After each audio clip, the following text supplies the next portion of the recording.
I knew something was off when Sharon from HR actually flinched after I asked if we were allowed to talk about our salaries. Not scream, not protest, just asked. We were in one of those faux cheerful engagement sinks, the kind with fruit trays and jargon about emotional throughput when I raised my hand and asked, are we allowed to talk about salaries with coworkers? Casual, curious, not accusatory. Hell, I even smiled. Her face went stiff like she'd bit into a lemon rind.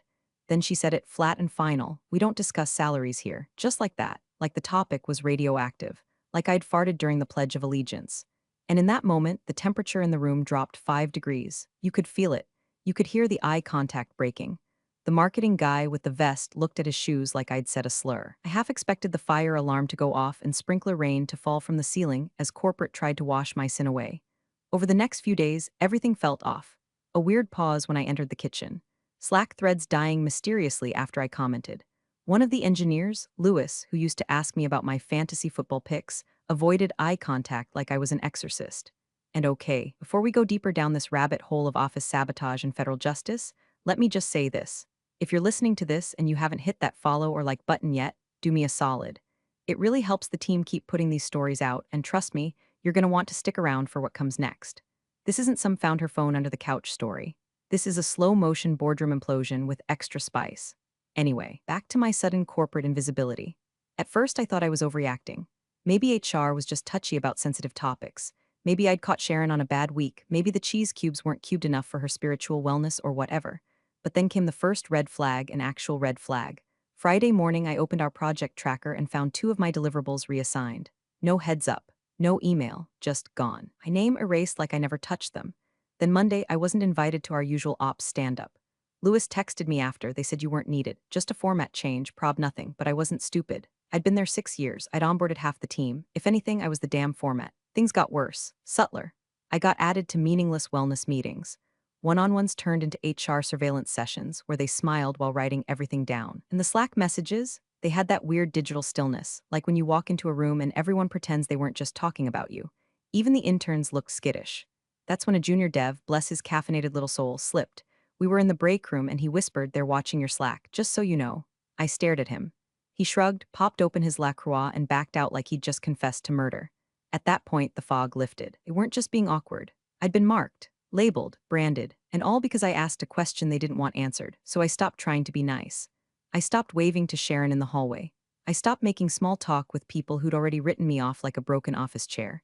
Instead, I opened a private folder in my cloud drive and titled it Equity Watch.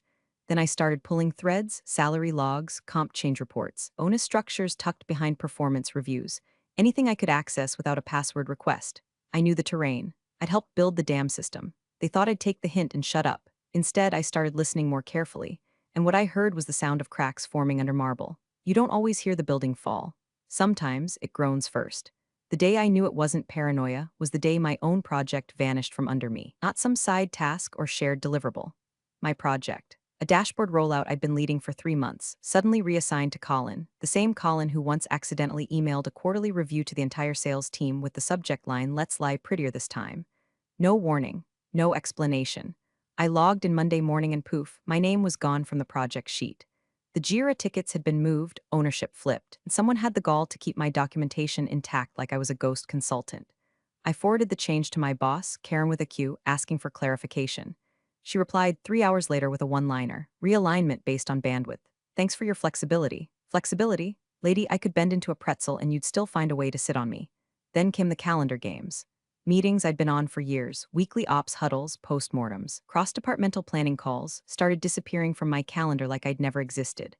I'd walk past the glass-walled conference rooms and see my team gathered, all hunched over spreadsheets I built while I stood outside like a divorced dad at his kid's recital. The worst part? Nobody said a word, not even Lewis. Not even Julie, who once cried in the bathroom stall while I covered for her missed deadline. The silence was surgical, coordinated, corporate ostracism disguised as workflow realignment. It reached a head on a Thursday when I swung by the micro kitchen and caught Mateo, one of the junior devs I'd mentored, grabbing a granola bar like he was robbing the place. I said, "You guys heading into the quarterly review?" I didn't see the invite. He paused, blinked twice, and said in a half-whisper, "They're watching your Slack messages now." Just like that. No lead-in, no warning. He looked like he regretted saying it the moment it left his mouth. Then he darted off like he'd just confessed to hiding state secrets. I went back to my desk slowly and sat down. That phrase echoed like a broken smoke alarm in my skull. They're watching your Slack messages now, for asking a question. For asking? That's when it hit me. I wasn't an employee anymore, I was a risk profile. A pending case. A file in some internal tracking spreadsheet labeled engagement concerns. I opened my personal notebook, the one I used for real notes, the one with the creased edges and faded post-its, and I turned to a fresh page. At the top, I wrote in all caps, Operation, Paper Trail. No more smiling at HR. No more asking for clarification. No more benefit of the doubt. I'd seen enough whispers, enough calendar scrubs, enough Slack conversations that ended with let's take this offline.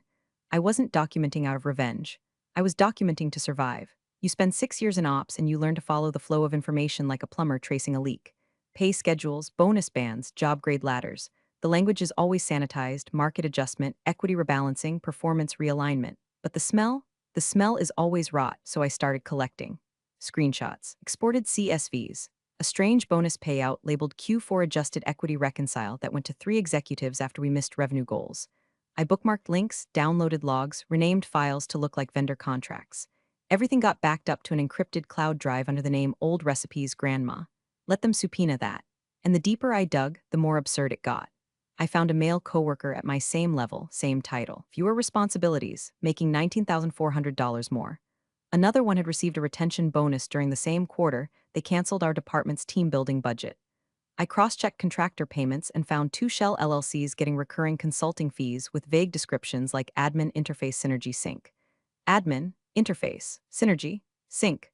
I laughed so hard I almost threw my back out. The company wasn't just underpaying women. It was rewarding the people doing it. And if I saw it, someone else could too.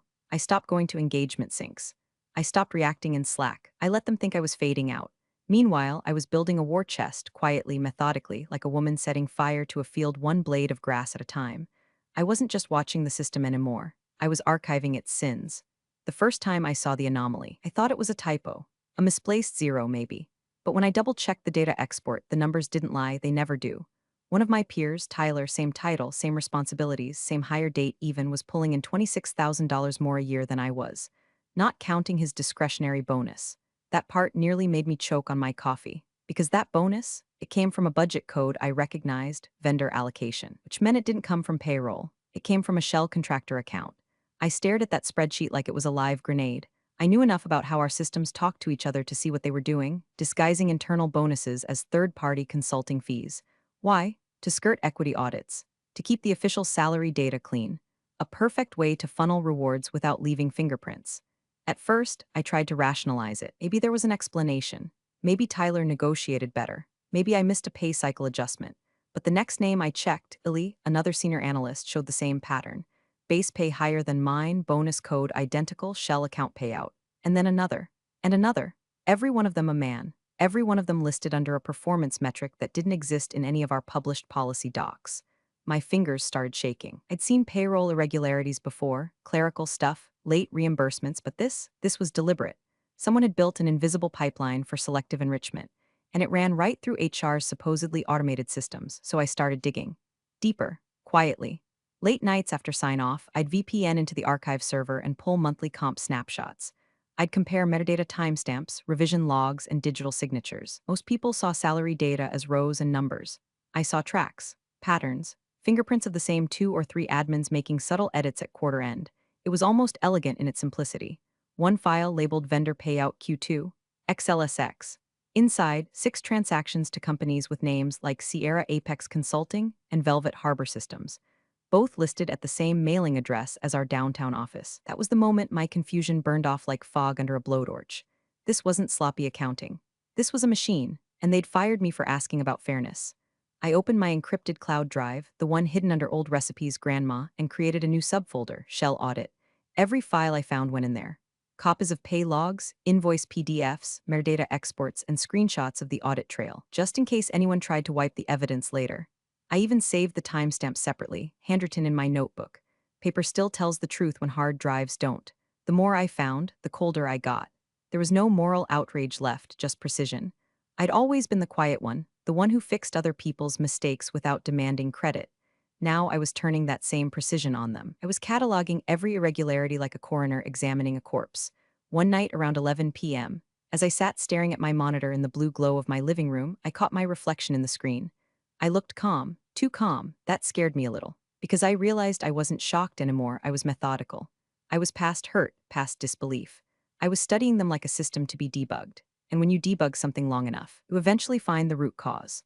By the end of that week, I'd mapped the entire skeleton of the fraud. Bonuses laundered through shell vendors, manipulated comp logs, HR collusion disguised as equity reconciliation. It wasn't just illegal, it was stupid. Lazy even, the kind of arrogance that comes from thinking nobody's watching. But someone was, me. I backed up the files to 3 separate locations, one on a private drive, one on an encrypted flash hidden in a box of baking soda in my pantry, and one printed, yes, printed, tucked inside an old binder marked 2019 taxes. If they came from my laptop, I'd still have the paper trail. I sat back in my chair, exhaled slowly, and whispered to no one, so this is what rot looks like up close. I wasn't scared anymore.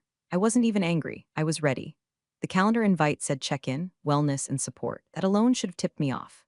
The phrase oozed passive-aggressive HR lavender oil, but I accepted it anyway. I wanted to see how far they'd go, to give them just enough rope to prove what I already knew. It was scheduled for 9 a.m. on a Tuesday. I wore black, not for drama, for war. The conference room smelled like old carpet glue and betrayal. Sharon from HR was already seated, flanked by a new face, a man in a too-tight blazer, probably flown in from legal to witness my public execution. They both smiled, thin, untrustworthy. The kind of smile you'd expect from someone who euthanizes office goldfish. "Hi, Barbara," Sharon chirped, gesturing to the empty chair across the table like I was being welcomed to a Last Supper. "Thanks for coming. We just wanted to check in, see how things have been feeling for you lately." I sat. I didn't smile. I didn't blink. The man, Brent, according to his laminated badge, took over. "There have been some concerns brought to our attention regarding your recent behavior." "Concerns?" I repeated. "Yes," Sharon nodded. "We've received feedback that your presence has become difficult. There's a sense that your attitude may be impacting team morale." Team morale? What a beautiful, shapeless weapon. You can carve anyone to pieces with it and never leave a bruise. Brent added. "You understand you've had questions about company compensation policies?" "I asked a question during a meeting," I said. Calm, measured, and never received a policy document in response. They didn't respond to that. Just exchanged a glance that said, "This won't be easy, but let's push through the script."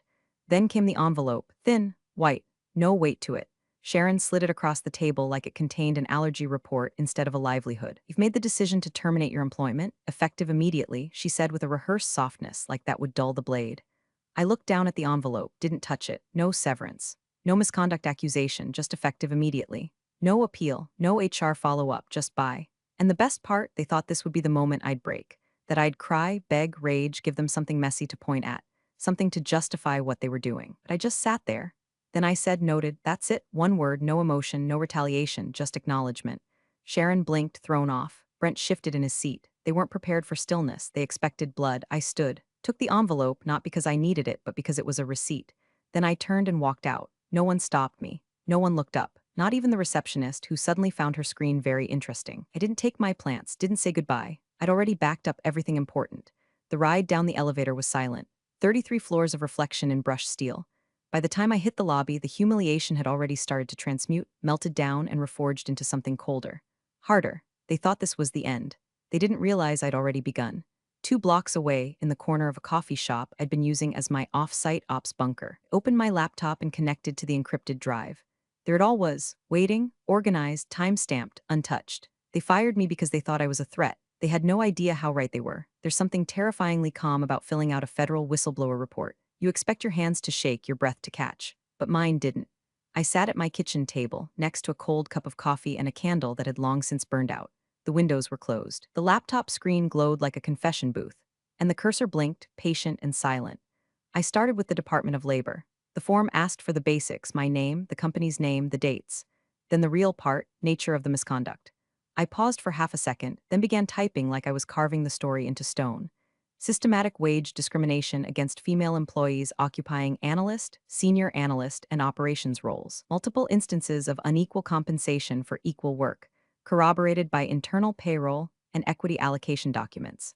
Repeated routing of discretionary bonuses through false contractor accounts registered to shell LLCs, 2 of which share addresses with the company's regional headquarters.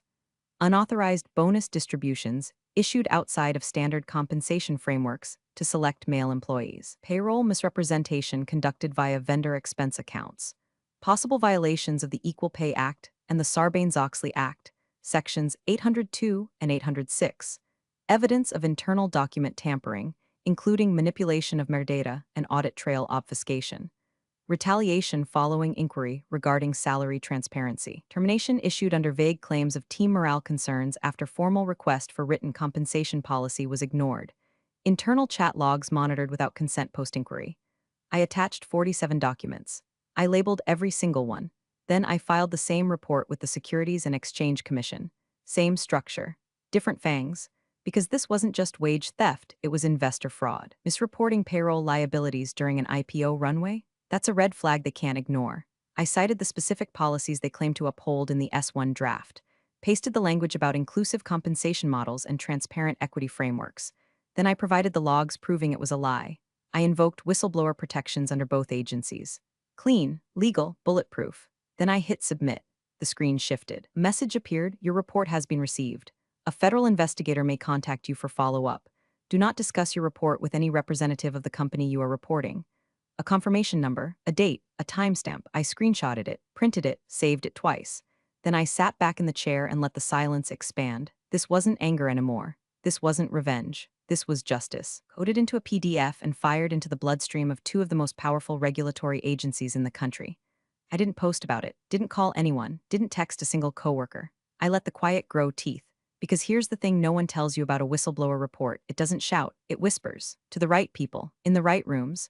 While the company parties upstairs, the floorboards rot. They think they've silenced you, that you've walked away. Broken and small. But really, you're just standing outside with the match, waiting for the first whiff of smoke to drift into their champagne. Back at headquarters, they were celebrating like they'd already rung the NASDAQ bell.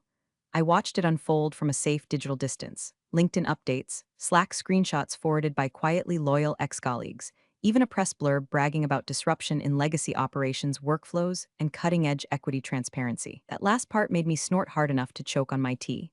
They'd hired one of those high-gloss consulting firms. You know the type? PowerPoint deep thinkers with more acronyms than ethics. Guys who charge six figures to tell you your workflows need elasticity.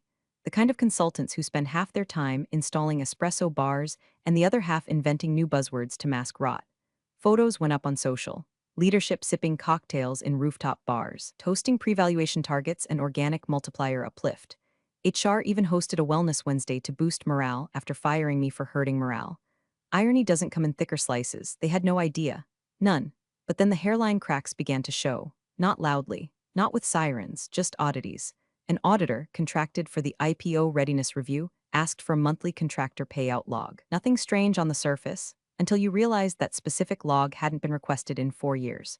Then legal pinged finance with a request for original metadata on 6 executive bonus records.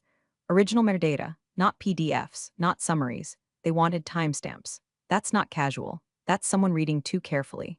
They started reviewing deferred compensation disclosures and equity reconciliation memos, very same terms I'd used in my report. Coincidence? Sure. And maybe a raccoon rewrote their compensation system too. Meanwhile, I was doing fine. Better than fine, honestly. Remote job. Clean pay bands published for every position, every level. No one watching my Slack. No one scheduling check-in ambushes. I made coffee when I wanted. Wore sweatpants to meetings. Laughed without looking over my shoulder. Sometimes I'd get texts from old coworkers. Little flare signals. Did you ever get your bonus? Are you the reason legal keeps asking about 2022 Q4? We had a whole HR training today on whistleblower protections. Law? I never replied. I didn't need to. They were guessing, piecing things together like kids catching whispers of monsters under the bed. But the real monster wasn't hiding. It was already inside the house, papered over with fake metrics and forged morale.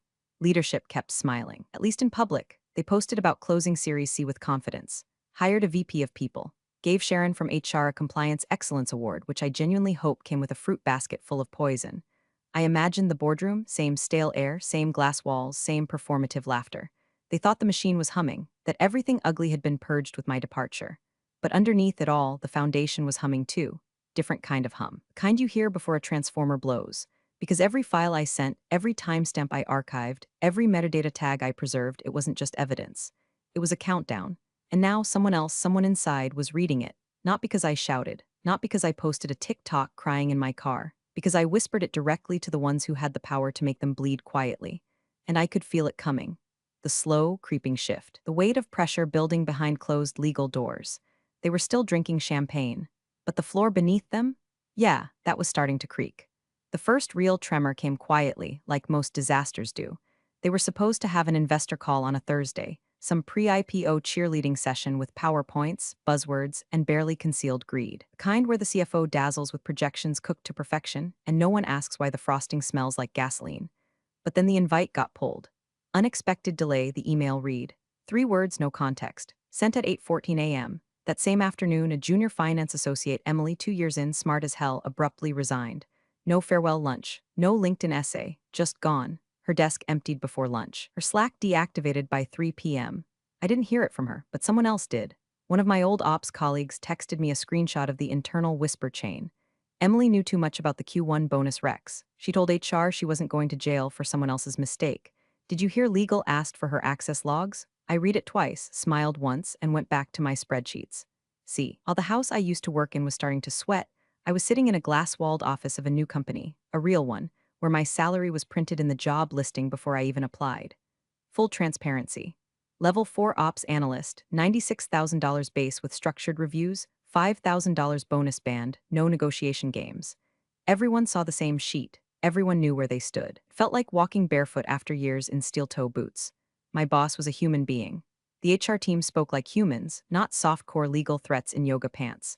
I got a welcome kit with a handwritten note, not a wellness survey from hell. And yet, even from that clean, peaceful desk, I could still feel the static humming through the old company's walls, because the silence on their end had become too quiet. The kind that isn't restful, it's held breath. Then came the slip. One of the executives, someone from the sales side, not smart enough to keep his voice down, was overheard muttering to a team lead, "Is this about the old comp logs?" He didn't say it in a meeting.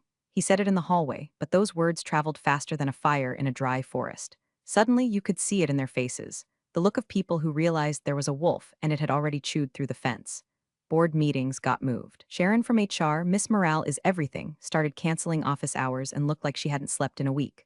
One of the co-founders deleted their Twitter entirely. The public face, still flawless, still the same recycled LinkedIn posts about culture and gratitude, but inside people were sweating through their dress shirts. The fuse was almost gone, and I wasn't watching with popcorn. I was watching with peace, not because I hated them, not even because they fired me, but because when a system is built on rot, the most ethical thing you can do is expose it to daylight. And the sun was coming up. So while they whispered, delayed, and pretended everything was fine, I started each morning the same way. Open laptop, stretch, check the news, smile, because I knew what was coming next. And this time, it wasn't a delay.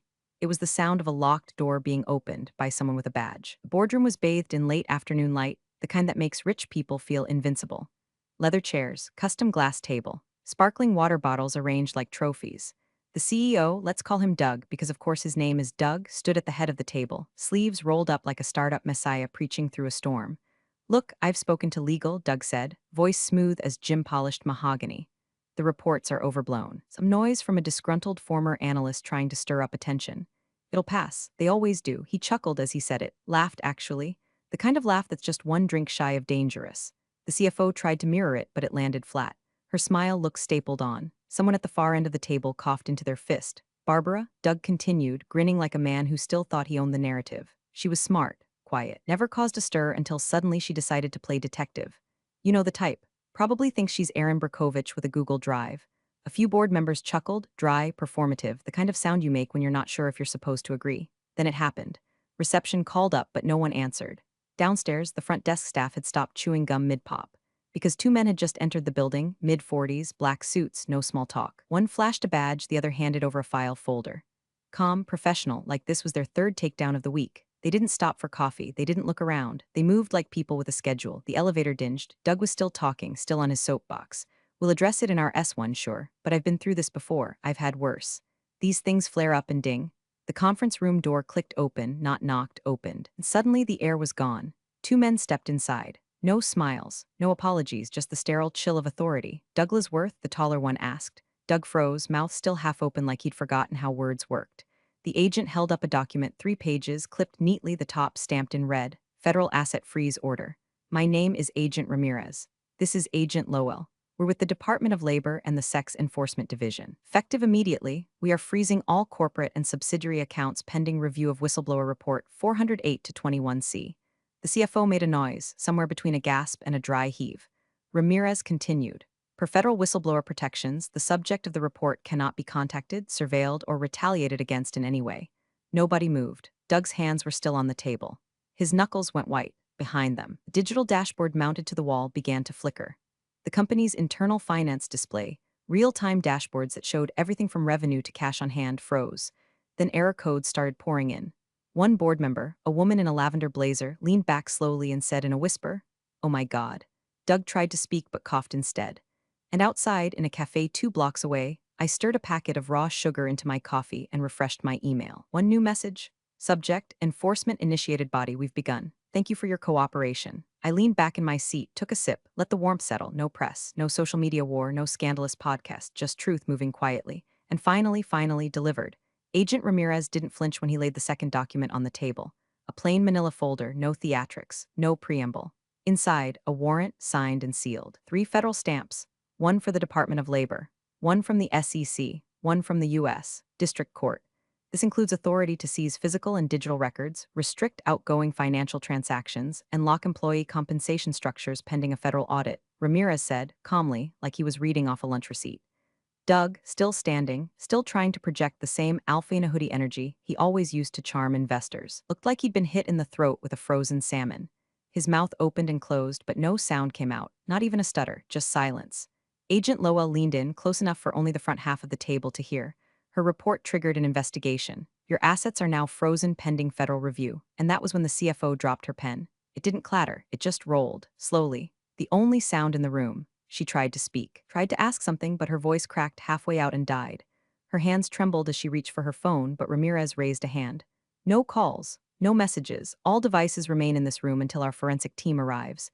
You'll be briefed on your rights shortly. The room began to cave in on itself. The tension shifted from stunned to suffocating. Sharon from HR, she of soft-voiced discipline and let's circle back, was sheet white, linking like her body was about to reject its own nervous system. One hand clutched her smartwatch like she was trying to slow her pulse with Bluetooth. The other gripped the table for dear life.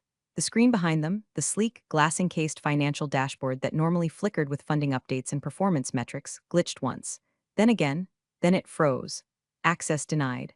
Lines of red text scrolled over the dashboard like a Vegas sign caught mid-meltdown. System override, all accounts locked, federal hold in place, no one spoke. Not a single sound. Even the air vents seemed to pause. Doug finally sat, not by choice. His legs gave out under him. The boardroom chair creaked like it didn't want to hold the weight of his failure. Ramirez turned once, looking at each face around the table. You'll remain here until our team arrives. If you need to use the restroom, you'll be escorted. Then they stepped out, closing the door behind them. It didn't slam, it didn't click. But it sealed. 2 blocks away, I was stirring a second coffee. Same cafe, same corner table. The barista knew me now, called me B. I refreshed my email again, there it was. Subject, enforcement status confirmed body, we've begun enforcement. Thank you for your thorough documentation. You were right. I stared at the screen, not smiling, not gloating, just still. Because this wasn't a win you celebrate. This was a fire you start because no one would listen when you whispered smoke. They thought I was invisible. They thought they could box me out and delete my name and rewrite the narrative. But the thing about being underestimated, they never see you coming until the floor disappears beneath them. And now, the system they built on silence and arrogance was gagged by federal tape. The men who clinked glasses over stolen bonuses were locked out of their own empire. And me, I just sat back, sipped my coffee, and let the silence finish what I started. Big thanks for watching, you sneaky seniors. Subscribe to keep the coffee pot brewing revenge. Your ex-colleagues won't know what hit 'em.